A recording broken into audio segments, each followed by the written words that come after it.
नमस्कार, मी Rajratna Jondhale. Top news मराठीमध्ये आपलं स्वागत. छत्रपती संभाजीनगरमध्ये एक धक्कादायक घटना घडली. स्पर्धा परीक्षेची तयारी करणाऱ्या एका तरुणीवर प्रशिक्षणार्थी PSI ने बलात्कार केला. ती गर्भवती राहिल्यावर खासगी फोटो व्हायरल करण्याची धमकी देत गर्भपात केला. पाहुयात हे धक्कादायक प्रकरण नेमकं काय आहे. पीडित मुलगी आणि आरोपी भागवत ज्ञानोबा मुलगीर हे दोघेही परभणी जिल्ह्यातील. छत्रपती संभाजीनगर शहरात स्पर्धा परीक्षेची तयारी करण्यासाठी दोघे आले होते. एकाच जिल्ह्यातील असल्यानं त्यांची ओळख झाली आणि नंतर ही ओळख प्रेम संबंधात बदलली.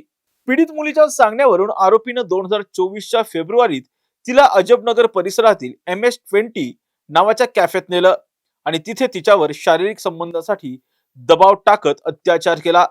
या संबंधातून पीडित मुलगी गर्भवती राहिली तेव्हा आरोपीने तिचे आणि त्याचे खासगी फोटो व्हायरल करण्याची भीती दाखवत तिला जबरदस्ती गर्भपाताच्या गोळ्या घेण्यास भाग पाडलं.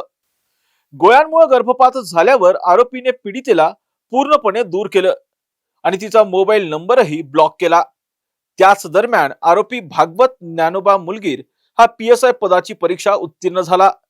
याच दरम्यान पीडित मुलीनं आरोपीच्या वडिलांशी आणि बहिणींशी संवाद साधण्याचा प्रयत्न केला. मात्र त्यांनीही तुला जे करायचं ते कर असं म्हणत धमकावल्याचा आरोप पीडित तरुणीने केलाय. अखेर मानसिक छळ, धमक्या आणि झालेल्या अत्याचारामुळे पीडित तरुणीनं छत्रपती संभाजीनगर मधील क्रांती चौक पोलीस ठाण्यात PSI भागवत ज्ञानोबा मुलगीर राहणार परभणी याच्यावर बलात्कारासह अॅट्रॉसिटी ऍक्ट नुसार गुन्हा दाखल केला.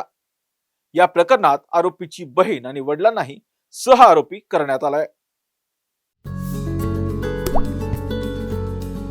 आता जोकासू STP या अत्याधुनिक जॅपनीज तंत्रज्ञानाने सुसज्ज, quick installation, energy efficient, noiseless blowers, low maintenance या आणि अशा वैशिष्ट्यांनी परिपूर्ण जोकासू STP तंत्रज्ञान प्रकल्प उभारणीपासून ते विक्री पश्चात समाधानकारक सेवा देणारी, भारताबरोबरच परदेशात देखील प्रकल्पांची यशस्वी उभारणी करणारी company Deccan water treatment private limited.